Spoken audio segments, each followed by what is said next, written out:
You're watching Buzz with Jess Lujan.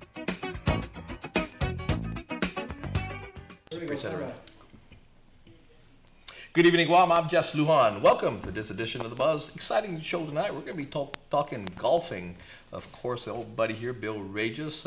Unfortunately, Gus Gogui is not able to make it tonight. He's still, I think, teaching class. Still working with the juniors. There we go. But Bill Regis is here with us, and of course, former Senator Marilyn Manbusan. And we'll be talking about golf, but let's talk about basically one of the reasons why we're here. Basically, is the Guam Academy of Charter School is putting on the first annual Steve Nygaard Memorial Golf Tournament, right? Yes. Tell us a little bit about this, and then as I guess co-coordinator for that, you tell us the format of that tournament and when it's going to be, and then we'll talk golf.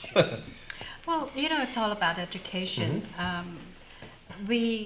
A lot of people know Steve Nygaard, and he also plays a very important role in the development of the charter school.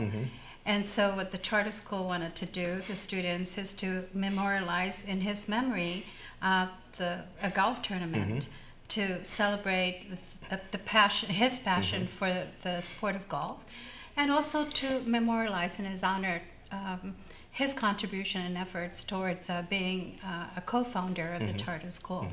And so that's why we're having a Steve Nygaard Memorial Cup. And those folks who remember Steve, actually, even before the charter school, he was very instrumental and a very big part of direct instruction, yes, right? That's correct. At the You're time. right. And so that evolved, of course, into the charter school that we have right now, the first charter school that we have, right? Yeah. Yes, and then those were, those days 3-4 years ago, a lot of people weren't aware of what charter school was all about. Sure. So Steve's journey in bringing awareness and education is not going to be without recognition. And so that's what the charter school is doing, is to name our sports program. And then, of course, do a golf tournament. And of course, I don't know how to run a golf tournament, so we yield to the people who do. And we call them the kings of the greens, and so we say, "Here, you run the tournament." Well, and I tell you, I can't think of tournaments in regards to great causes for fundraisers that Bill is not involved. Well, let me tell you, it's pretty hard to get him, but we're very fortunate to have Bill and Gus do this. This tournament, and a lot of other supporters out there, who knew Steve, who played with Steve. And so we're just very grateful to have Bill. Thank you. Jesus Masi, Bill. Yeah. And Bill, actually with this, I mean, it was slated, and I understand their conflicting schedules, and quite a few people who want to play in the first annual Steve Nygaard Memorial. There are conflicting tournaments this weekend as well. And so some of those same people, definitely because they're good friends with Steve, or were good friends with Steve, want to play in this as well. They're saying, Hey, Bill, can you move that? Can you move that? For a couple weeks down the line. So that's what you guys are doing to accommodate those players, right? That's exactly what happened, Jess. First of all, my involvement when Senator asked me I was happy to get involved. I mean, that's what I do. When are you not happy to be involved? I know. Well, sooner or later, I'm gonna have to retire. But every time I mention that, and when I'm asked, it's hard for me to say no. Sure. When friends or an organization wants to have a fundraising golf tournament, I'm probably the first one they always ask. And when it involves benefit some charity, it's hard to say no. Sure. So and not only that, Bill, you're involved with this other tournaments as well. You also a part of the junior golf. You're a part of FD's golf program up there as well. And I tell you, a lot of these things that you're involved with don't involve compensating in monetary way outrageous. Yes, it's all yes. I'm happy where I'm getting paid for now. I mean, the heart is there, the passion is there, and I've been doing this for over 20 years. I've been involved with junior program for at least 33 years now. 33, and of course, you mentioned I coached FD for 8 years, and I have a good record there, and happy to do that also. The amazing thing that I read about yourself, you were self-taught. You're a self-taught golfer, and look at where you're at this point. And when you look at golfing now, what you're contributing in as a coach, and also Gus Gogui as well. He's Guam's first, I think, only pro. I think. Well, still he is the founder of junior program. Okay, but when we look at gentlemen like yourself and Gus, and at that time, I think when you guys were coming up, you guys were like self-taught. Imagine if you had coaching at that time, huh? Imagine if you guys were coaching. Yes, I'm still imagining. I'm still imagining because, like you said, imagine if we had some. Sure. Because we learned it on our own, we played the game on our own, and Gus and I are lucky to have that kind of talent. But Gus is the founder of junior golf. 2 years later, I joined him, and we're still together. We're still doing it, and we still have the passion for it. Yeah, again, a little more about golfing here on Guam at the time when we look back again, one day we'll get Gus in here as well, because we want to talk about, of course, the course leading up to him becoming a pro and playing with pros. I mean, now at Leo Palace we have Jack Nicklaus. Yeah, Jack Nicklaus. Yeah, all that. I mean, these are major guys, and he's been in the course. He shook hands. He's stood by these guys, right? And these guys are legend. But also, I want to make sure that we have our own legends here as well here in Guam, and I remember their contribution. You guys, when you guys started out, how many golf courses did we have here in Guam? Only 3. Only 3. Yeah, Windward Hills, Admiral Nimitz, and Palm Tree Anderson. And were you able to play in all 3? Yes. Yeah, there you go. Okay. And how many do we have now?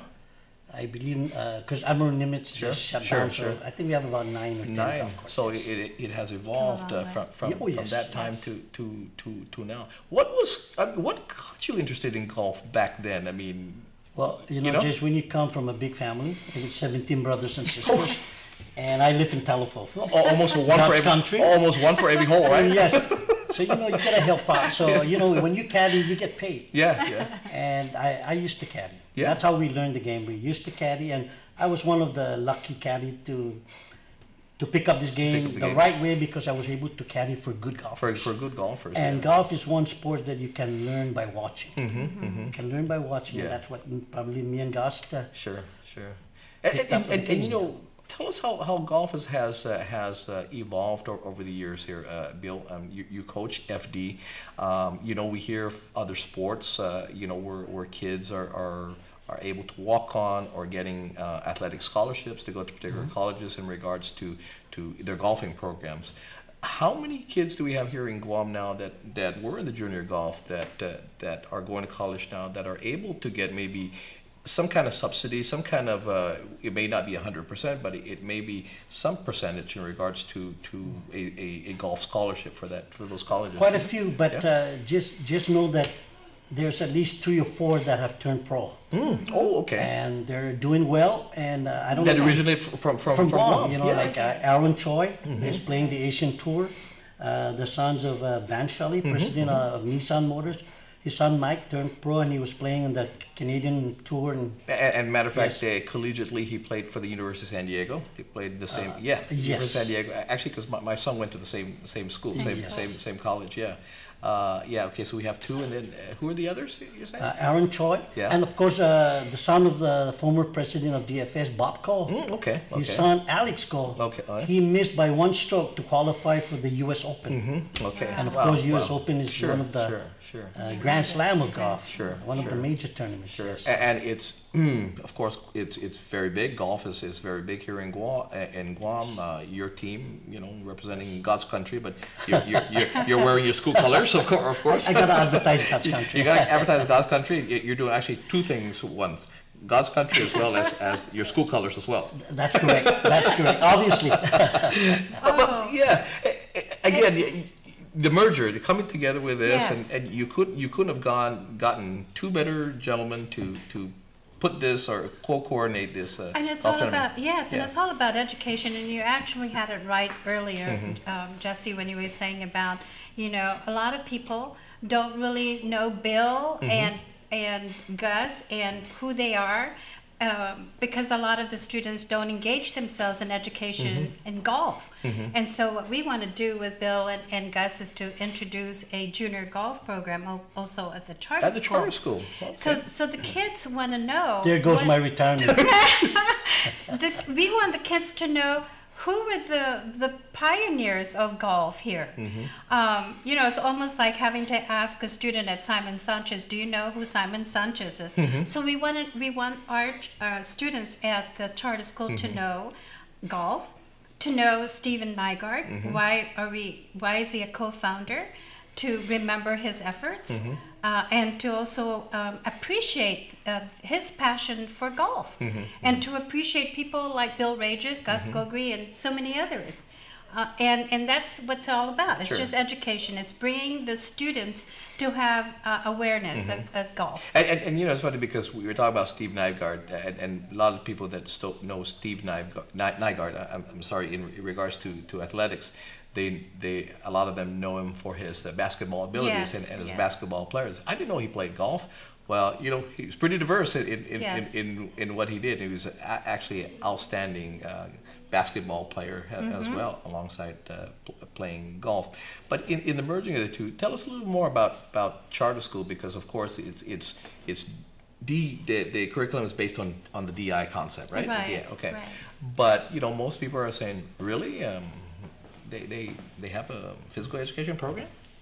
Well, you know, one of the things that we are developing a sports program is that there is a hefty fund in the Department of Education, and when they were appropriating certain amount, I think over $207,000 to give the Department of Education schools for their intramural sports, for whatever other sports program, they left out charter school. So what we have to do, because we don't have a percentage of that fund, is to initiate these kind of fundraising ourselves.